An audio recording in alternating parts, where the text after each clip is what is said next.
ओम नमः शिवाय। हर हर महादेव। नमस्कार दोस्तों, स्वागत है आप सभी का हमारे यूट्यूब चैनल पावरफुल हिंदू धर्म में। आप सभी पर भगवान शिव तथा माता पार्वती की कृपा सदा और सर्वदा बनी रहे। आज हम आप सभी को फाल्गुन मास में शिव महापुराण में रुद्र संहिता की द्वितीय खंड में कथा अध्याय 7 और 8 का आप सभी को श्रवण कराएंगे। आइए श्रवण कीजिए कथा अध्याय 7 का, जिसमें वर्णन है ब्रह्मा और विष्णु द्वारा शिव जी की स्तुति करना। श्री ब्रह्म जी कहते हैं कि हे नारद, कन्यादान करके दक्ष ने भगवान शिव को अनेक उपहार प्रदान किए। उन्होंने सभी ब्राह्मणों को भी दान दक्षिणा दी। तत्पश्चात भगवान विष्णु अपनी पत्नी लक्ष्मी जी सहित भगवान शिव के समक्ष हाथ जोड़कर खड़े हो उनकी आराधना करने लगे। वे बोले, हे दया सागर महादेव जी, आप संपूर्ण जगत के पिता हैं और देवी सती सबकी माता हैं। भगवान, आप दोनों ही अपने भक्तों की रक्षा के लिए और दुष्टों को नाश करने के लिए अनेक अवतार धारण करते हैं। इस प्रकार उन्होंने शिव सती की बहुत स्तुति की। हे नारद, मैं उनके पास आकर विधि के अनुसार फेरे कराने लगा। ब्राह्मणों की आज्ञा और मेरे सहयोग से सती और भगवान शिव ने विधि पूर्वक अग्नि की फेरे लिए। उस समय वहाँ बहुत अद्भुत उत्सव किया जा रहा था। वहाँ विभिन्न प्रकार के बाजे और सहनाई बजाई जा रही थी। स्त्रियां मंगल गीत गा रही थी और खुशी से सभी नृत्य कर रहे थे। तत्पश्चात भगवान विष्णु बोले, हे सदाशिव, आप संपूर्ण प्रकृति के रचयिता हैं। आपका स्वरूप ज्योतिमय है।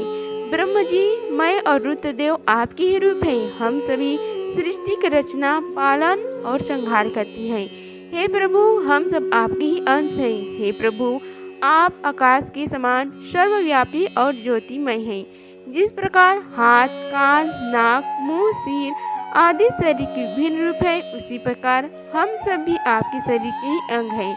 आप निर्गुण निराकार हैं। समस्त दिशाएं आपकी मंगल कथा कहती हैं। सभी देवी देवता और ऋषि मुनि आपकी ही चरणों की वंदना करते हैं।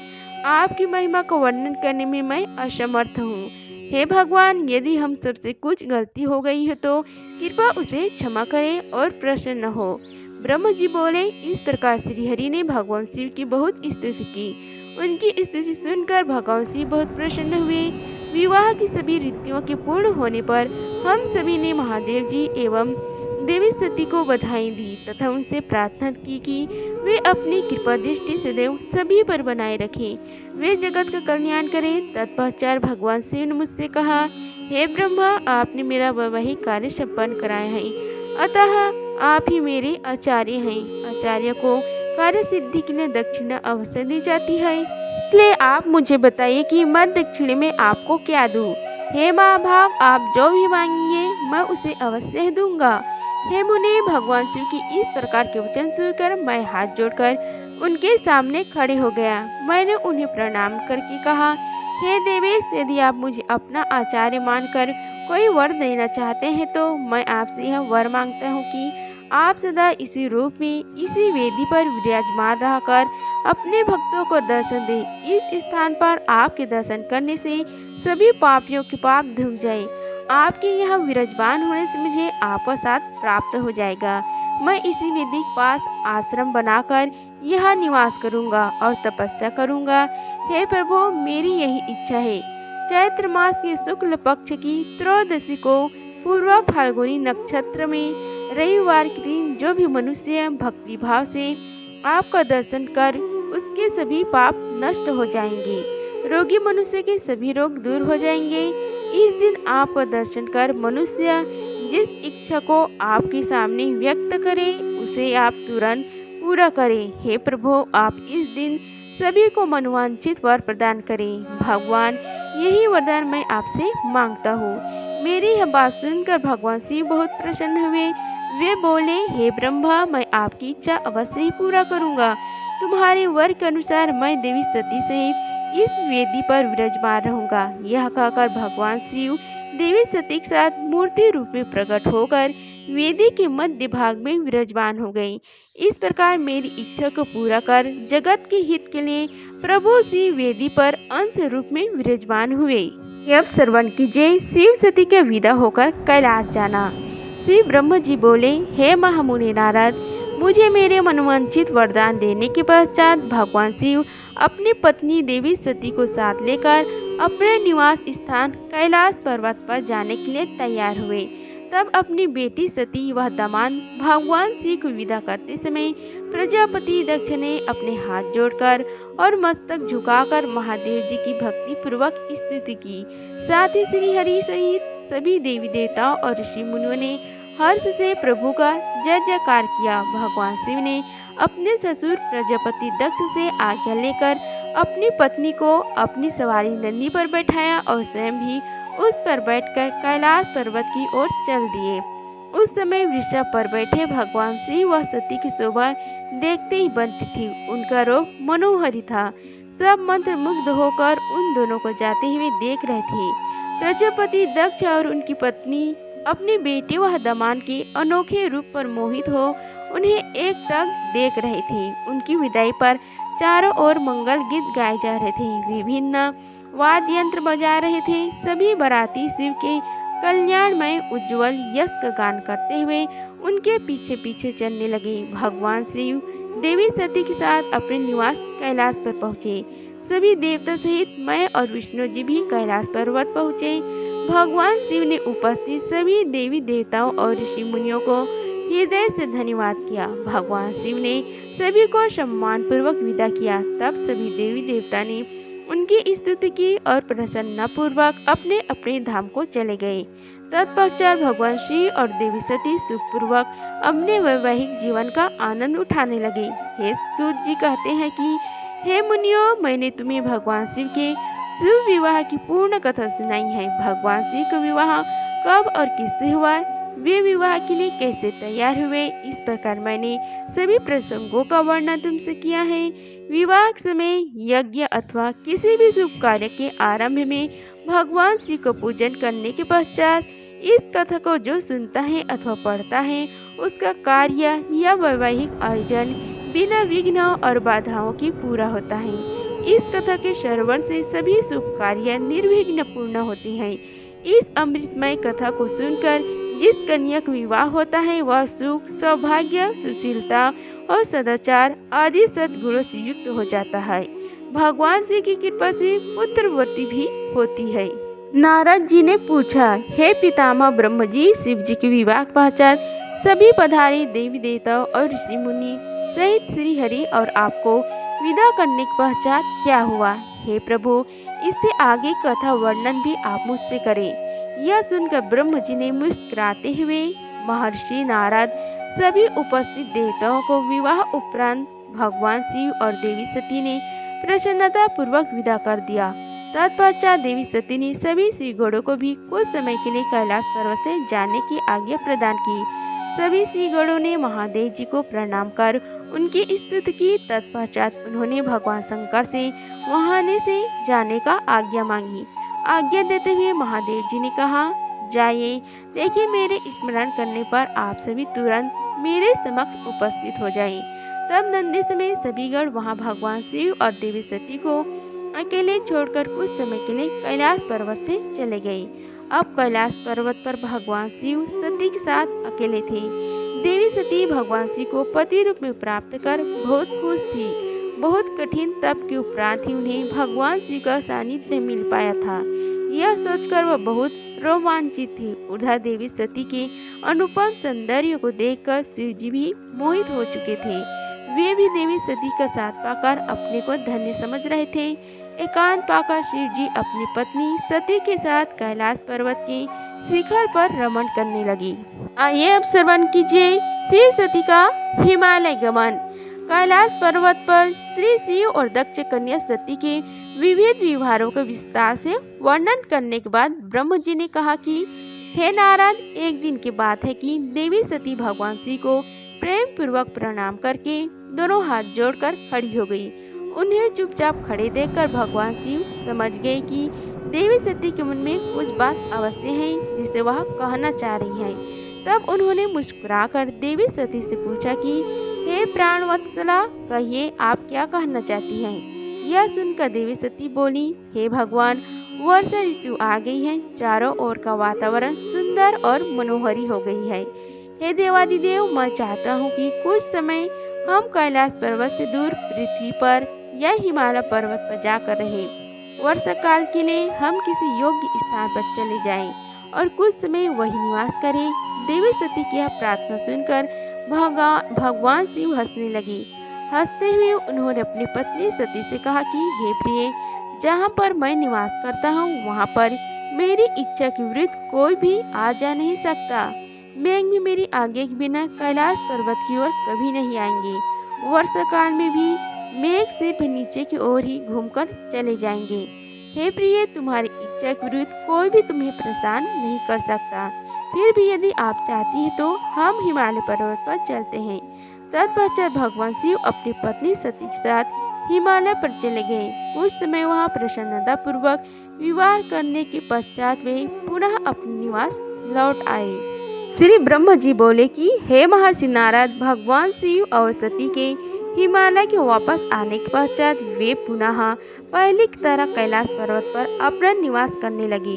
एक दिन देवी सती ने भगवान शिव को भक्ति भाव से नमस्कार किया और कहने लगी, हे देवादिदेव महादेव, हे कल्याण सागर, आप सभी की रक्षा करते हैं। हे भगवान, मुझ पर भी अपनी कृपा दृष्टि कीजिए। हे प्रभु, आप परम पुरुष और सबके स्वामी हैं। आप रजगुण, तमगुण और सतगुण से दूर हैं। आपको पति रूप में पाकर मेरा जन्म सफल हो गया। हे करुणा निधान, आपने मुझे हर प्रकार का सुख दिया है तथा मेरी हर इच्छा को पूरा किया है, परंतु अब मेरा मन तत्व की खोज करता है। मैं उस परम तत्व का ज्ञान प्राप्त करना चाहती हूँ जो सभी को सुख प्रदान करने वाला है, जिस पाकर जीवन संसार के जीवों को दुख और मोह माया से मुक्ति हो जाता है और उसका उद्धार हो जाता है। हे प्रभु, मुझ पर कृपा कर आप मेरी ज्ञान वर्धन करें। ब्रह्म जी बोले, हे मुने, इस प्रकार आदि शक्ति देवी सती ने जीवों के उद्धार के लिए भगवान शिव से प्रश्न किया। उस प्रश्न को सुनकर महान योगी सबके स्वामी भगवान शिव प्रसन्नता पूर्वक बोली, हे देवी, हे दक्ष नंदिनी, मैं तुम्हें उस अमृतमयी कथा को सुनाता हूँ जिसे सुनकर मनुष्य संसार के बंधन से मुक्त हो जाते हैं। यही वह परम तत्व विज्ञान है जिसके उदय होने से मेरा ब्रह्म स्वरूप है। ज्ञान प्राप्त करने पर उस विज्ञानी पुरुष की बुद्धि शुद्ध हो जाती है। उस विज्ञान की माता मेरी भक्ति है। यह भोग और मोक्ष रूप को प्रदान करती है। भक्ति और ज्ञान सदा सुख प्रदान करता है। भक्ति के बिना ज्ञान और ज्ञान के बिना भक्ति की प्राप्ति नहीं होती। हे देवी, मैं सदा अपने भक्तों के अधीन हूँ। भक्ति दो प्रकार की होती है, सगुण और निर्गुण। शास्त्रों से प्रेरित और हृदय के सहज प्रेम से प्रेरित भक्ति श्रेष्ठ होती है, परंतु किसी वस्तु के कामना स्वरूप की गई भक्ति निम्न कोटि की होती है। हे प्रिय, मुनियों ने सगुण और निर्गुण नामक दो भक्तियों के 9 भेद बताए हैं। श्रवण, कीर्तन, स्मरण, सेवन, दास्य, अर्चन, वंदन, साख्या और आत्मसमर्पण ही भक्ति के अंग माने जाते हैं। जो एक स्थान पर स्थिरता पूर्वक बैठकर तन मन को एकाग्रचित करके मेरी कथा और कीर्तन को प्रतिदिन सुनता है, इसे श्रवण कहा जाता है। जो अपने हृदय में मेरे दिव्य जन्मों कर्मों का चिंतन करता है और उसका अपनी वाणी से उच्चारण करता है, इसे भजन रूप में गाना ही कीर्तन कहा जाता है। मेरे स्वरूप को नित्य अपने आसपास हर वस्तु में तलाश कर मुझे सर्वत्र व्यापक मानना तथा सदा मेरा चिंतन करना ही स्मरण है। सूर्य निकलने से लेकर रात्रि तक, सूर्य अस्त तक हृदय और इंद्रियों से निरंतर मेरी सेवा करना ही सेवन कहा जाता है। स्वयं को प्रभु का किंकर समझकर अपने हृदय अमृत के भोग से भगवान का स्मरण दास्य कहा जाता है।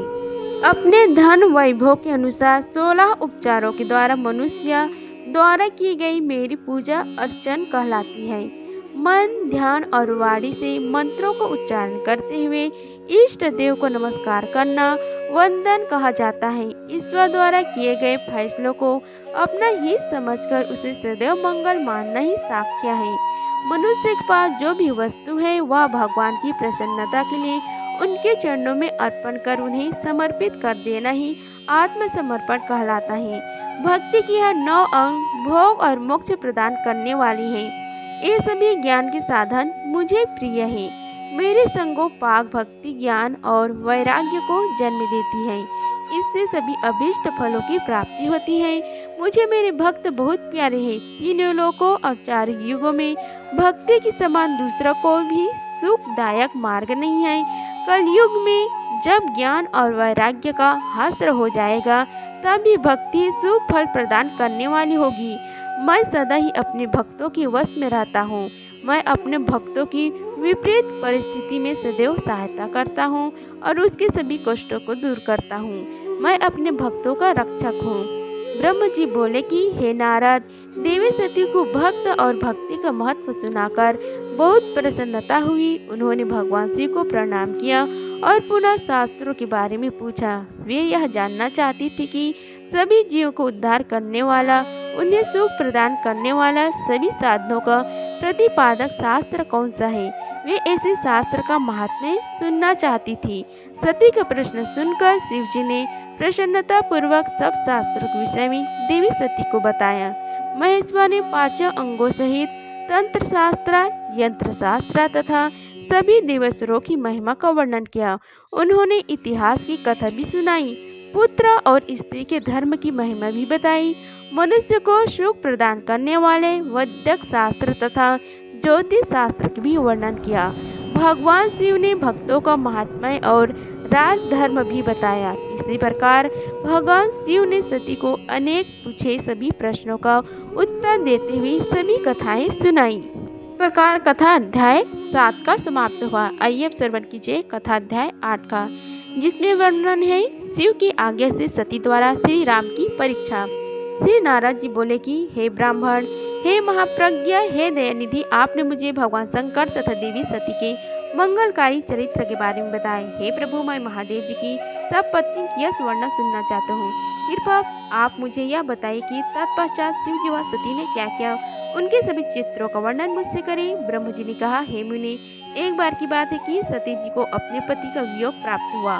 यह वियोग भी उनकी लीला के ही रूप था, क्योंकि उनका परस्पर वियोग तो हो ही नहीं सकता।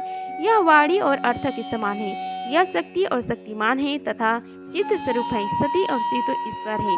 वे समय समय पर नई नई लीलाएं रचते हैं। श्री शिव जी कहते हैं कि हे महर्षि, ब्रह्म जी की बात सुनकर नारद जी ने ब्रह्म जी से देवी सती और भगवान शिव के बारे में पूछा कि भगवान शिव ने अपनी पत्नी सती का त्याग क्यों किया, ऐसे किस लिए हुआ, क्यों स्वयं वर देने के बाद भी उन्होंने देवी सती को छोड़ दिया।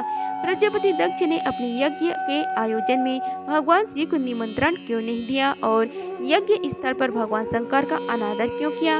उस यज्ञ में सती ने अपने शरीर का त्याग क्यों किया तथा इसके पश्चात वहाँ पर क्या हुआ। हे प्रभु, कृपा कर मुझे इस विषय में सब विस्तार बताए। श्री ब्रह्म जी बोले, हे महाभाग्य नारद, मैं तुम्हारी उत्सुकता को देखकर तुम्हारी सभी जिज्ञासों को शांत करने के लिए तुम्हें सारी बातें बताता हूँ। ये सभी भगवान शिव की ही लीला है। उनका स्वरूप स्वतंत्र और निर्विकार है। देवी सती भी उनके अनुरूप है। एक समय की बात है, भगवान शिव अपनी प्राण प्रिय पत्नी सती के साथ अपनी सवारी नंदी पर बैठकर पृथ्वी लोक का भ्रमण कर रहे थे। घूमते घूमते वे दंडकारण्य में आ गए। उस मन में उन्होंने भगवान श्री राम को उनके भ्राता लक्ष्मण के साथ जंगलों में भटकते हुए देखा। वे अपनी पत्नी सीता को खोज रहे थे, जिसे लंका का राजा रावण उठाकर ले गया था। वे जगह जगह भटकते हुए उनका नाम पुकार कर उन्हें ढूंढ रहे थे। पत्नी के बिछड़ जाने के कारण श्री राम अत्यंत दुखी दिखाई दे रहे थे। उनकी कांति फीकी पड़ गई थी। भगवान शिव ने वन में राम जी को भटकते देखा, परंतु उनके सामने प्रकट नहीं हुए। देवी सती को यह देखकर बड़ा आश्चर्य हुआ। वे शिव जी से बोले, हे सावेश, हे करुणानिधान, हे सदाशिव, हे परमेश्वर, ब्रह्म विष्णु सहित सभी देवता आपकी ही सेवा करते हैं। आप सबके द्वारा पूजित हैं। वेदांत और शास्त्र के द्वारा आप ही निर्विकार प्रभु हैं। हे नाथ, ये दोनों पुरुष कौन हैं? ये दोनों विरह व्यथस व्याकुल रहते हैं। ये दोनों धनुधर वीर जंगल में क्यों भटक रहे हैं? भगवान, इनमें ज्येष्ठ पुरुष की अंग कांति नील कमल के समान श्याम है। आप उन्हें देखकर इतना आनंद विभोर क्यों हो रहे हैं? आपने प्रसन्नता पूर्वक उन्हें प्रणाम क्यों किया? हे स्वामी, कभी भक्तों को प्रणाम नहीं करता। हे करुणाकारी शिव, आप मेरे संशय को दूर कीजिए और मुझे इस विषय में बताइए। श्री ब्रह्म जी बोले, हे नारद, कल्याणकारी माई आदि शक्ति देवी सती ने जब भगवान शिव से इस प्रकार प्रश्न पूछने आरंभ किए तो देवक देव महादेव भंगर शंकर हंसकर बोले, देवी यह सभी तो पूर्व निर्धारित है। मैंने उन्हें दिए गए वरदान स्वरूप ही उन्हें नमस्कार किया था। ये दोनों भाई सभी वीरों द्वारा सम्मानित हैं। इनके शुभ नाम श्री राम और लक्ष्मण हैं। ये सूर्यवंशी राजा दशरथ के पुत्र हैं। इनमें गोरे रंग के छोटे भाई साक्षात शेष के अंश हैं तथा उनका नाम लक्ष्मण है। बड़े भाई श्री राम भगवान विष्णु का अवतार है। धरती पर इनका जन्म साधुओं की रक्षा और पृथ्वीवासियों के कल्याण के लिए हुआ है। भगवान शिव की ये बातें सुनकर देवी सती को विश्वास नहीं हुआ। ऐसे भ्रम भगवान शिव की माया के कारण ही हुआ था। जब भगवान शिव को यह ज्ञात हुआ कि देवी सती को उनकी बातों पर विश्वास नहीं है, तब वे अपनी पत्नी दक्ष कन्या सती से बोली, हे देवी, यदि तुम मेरी बातों पर विश्वास नहीं करते तो तुम स्वयं श्री राम की परीक्षा ले लो। जब तक तुम इस बात को आश्वस्त नहीं हो जाओ कि वे दोनों पुरुष ही राम और लक्ष्मण हैं और तुम्हारा मोह नष्ट न हो जाए, तब तक मैं यही बरगद के नीचे खड़ा हूँ। तुम जाकर श्री राम और लक्ष्मण की परीक्षा लो। ब्रह्मा जी बोले, हे महामुनि, नारद अपने पति भगवान शिव के वचन सुनकर ने अपने पति का आदेश प्राप्त कर श्री राम लक्ष्मण की परीक्षा लेने की ठान ली। परंतु उनके मन में बार बार एक विचार उठ रहा था कि मैं कैसे उनकी परीक्षा लूं। तब उनके मन में यह विचार आया कि मैं देवी सीता का रूप धारण कर श्री राम के सामने जाती हूँ। यदि वे साक्षात श्री हरि विष्णु का अवतार है तो वे मुझे आसानी से पहचान लेंगे, अन्यथा वे मुझे पहचान नहीं पाएंगे। ऐसे विचार कर उन्होंने सीता का वेश धारण कर लिया और राम जी के समक्ष चली गई। सीता ने इसे भगवान शिव के माया से मोहित होकर ही किया था। सती को सीता के रूप में देखकर राम जी सब कुछ जान गए। वे हंसते हुए देवी सती को प्रणाम करके बोले, हे देवी सती, आपको मैं नमस्कार करता हूँ। हे देवी, आप तो यहाँ हैं, परंतु त्रिलोकनाथ भगवान शिव कहीं भी दिखाई नहीं दे रहे। बताइए देवी, आप इस निर्जन वन में अकेले क्या कर रही हैं और अपने अपने परम सुंदर और कल्याणकारी रूप को त्याग कर यह नया रूप क्यों धारण किया है। श्री रामचंद्र की बात सुनकर देवी सती आश्चर्यचकित हो गई। तब शिव जी की बातों का स्मरण कर तथा सच्चाई को जानकर बहुत शर्मिंदा हुई और मन ही मन अपने पति भगवान शंकर के चरणों का स्मरण करती हुई बोली, हम अपने पति करुणा निधान भगवान शिव तथा अन्य पार्षदों के साथ पृथ्वी का भ्रमण करते हुए इस वन में आ गए थे। यहाँ आपको लक्ष्मण जी के साथ सीता की खोज में भटकते हुए देखकर भगवान शिव ने आपको प्रणाम किया और वहीं बरगद के पीछे खड़े हो गए। आपको वहां देख भगवान शिव आनंदित होकर आपकी महिमा का गान करने लगे। वे आपके दर्शनों से आनंद विभोर हो गए। मेरे द्वारा इस विषय में पूछने पर जब उन्होंने मुझे बताया कि आप श्री हरि विष्णु का अवतार है तो मुझे इस पर विश्वास ही नहीं हुआ और मैं स्वयं आपकी परीक्षा लेने यहाँ आ गई। आपके द्वारा मुझे पहचान लेने से मेरा सारा भ्रम दूर हो गया। हे श्री हरि, अब आप मुझे यह बताइए कि आप भगवान शिव की भी वंदिनी कैसे हो गए। मेरे मन में यही एक संशय है। कृपया आप मुझे इस विषय में बताकर मेरे संशय को दूर कर मुझे शांति प्रदान करें। देवी सती के ऐसे वचन सुनकर श्री राम प्रसन्न होते हुए तथा अपने मन में शिव जी का स्मरण करते हुए प्रेम विभोर हो उठे। वे प्रभु शिव के चरणों का चिंतन करते हुए मन ही मन उनकी महिमा का वर्णन करने लगे। अब श्रवण कीजिए श्री राम के द्वारा सती के संदेह को दूर करना। श्री राम जी बोले कि हे देवी सती, प्राचीन काल की बात है। एक बार भगवान शिव ने अपने लोक में विश्वकर्मा को बुलाकर उसमें एक मनोहर गौशाला बनवाई जो बहुत बड़ी थी। उसमें उन्होंने एक मनोहर विस्तृत भवन का भी निर्माण करवाया। उसमें एक दिव्य सिंहासन तथा एक दिव्य श्रेष्ठ छत्र भी बनवाया। यह बहुत ही अद्भुत और परम उत्तम था। तत्पश्चात उन्होंने सब ओर से इंद्र, देवगणों, सिद्धों, गंधर्वों, समस्त उपदेवों तथा नाग आदि को भी शीघ्र ही उस मनोहर भवन में बुलाया। सभी वेदों और अगामों को, पुत्रों सहित ब्रह्म जी को, मुनियों, अप्सराओं सहित समस्त देवियों सहित 16 नाग कन्याओं आदि सभी को उसमें आमंत्रित किया, जो कि अनेक मंगलिक वस्तुओं के साथ वहां आई। संगीतज्ञों ने वीणा, मृदंग आदि बाजे बजाकर अपूर्व संगीत का गान किया। इस प्रकार यह एक बड़ा समारोह और उत्सव था। राज अभिषेक की सारी सामग्री एकत्रित हुई और तीर्थों के जल से भरे घड़े मंगाए।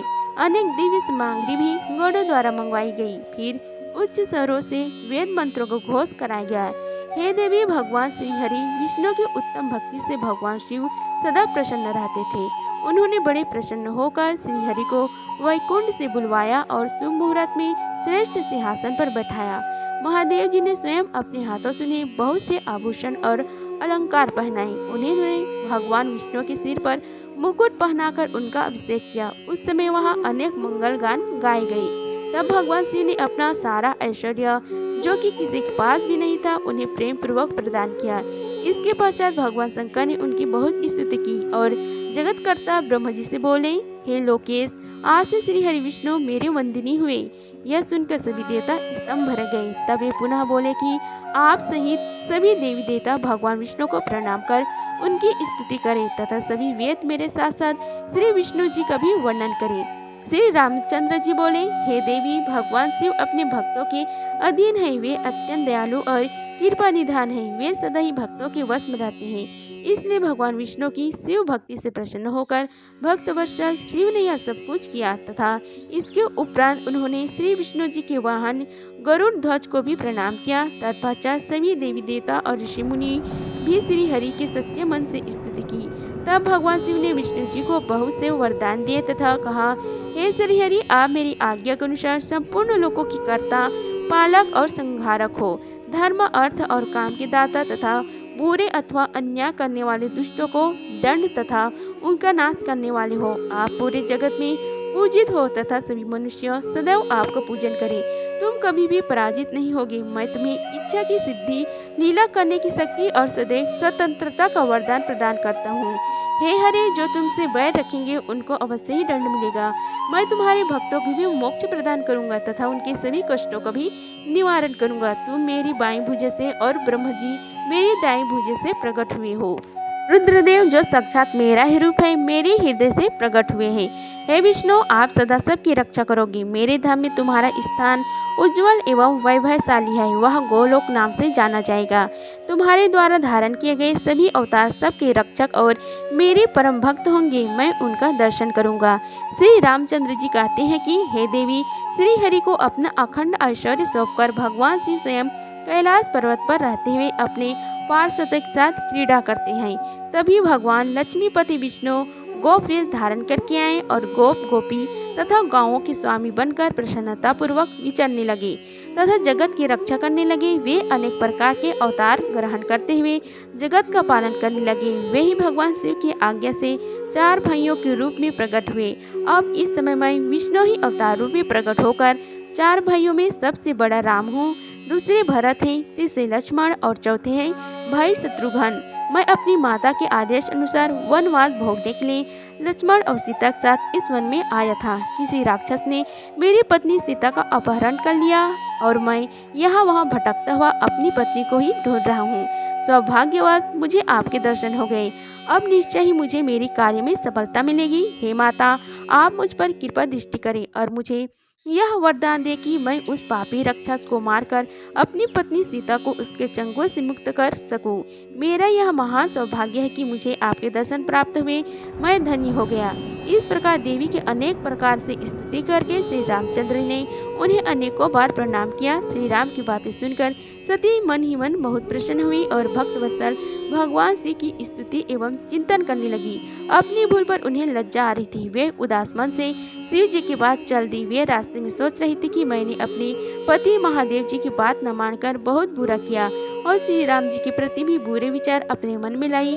अब मैं भगवान शिव को क्या उत्तर दूंगी? उन्हें अपनी करने पर बहुत पश्चाताप हो रहा था।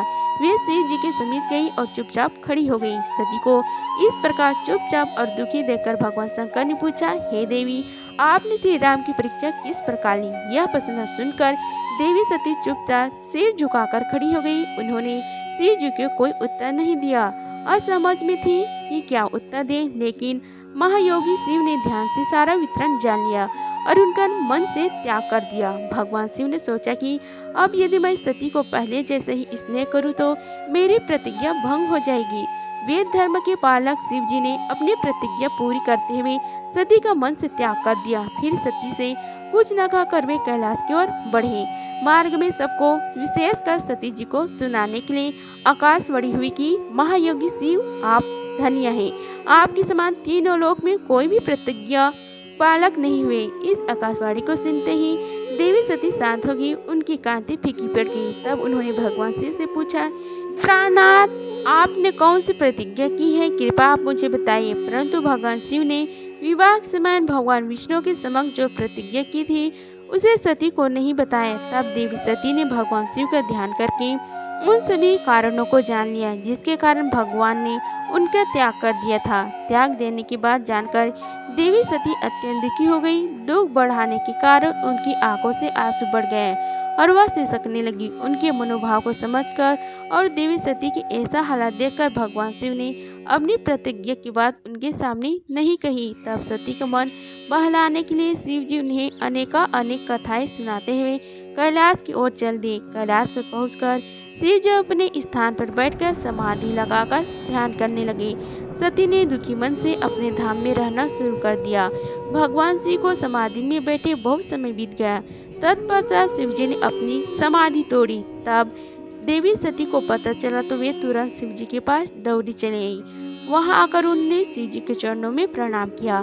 भगवान शिव ने उन्हें अपने सम्मुख आसन दिया और उन्हें प्रेम पूर्वक बहुत सी कथाएं सुनाई। इससे देवी सती का शोक दूर हो गया, परंतु शिव जी ने अपनी प्रतिज्ञा नहीं तोड़ी। हे नारद, ऋषि मुनि आदि सभी शिव और सती की इन कथाओं को उसके लीला का ही रूप मानते हैं, क्योंकि वो तो साक्षात परमेश्वर है, एक दूसरे के पूरक है। भला उनमें वियोग कैसे संभव हो सकता है। सती और शिव वाणी और अर्थ की भांति एक दूसरे से मिले हुए हैं, उनमें वियोग होना असंभव है। उनकी इच्छाओं और लीलाओं से उनमें वियोग हो सकता है।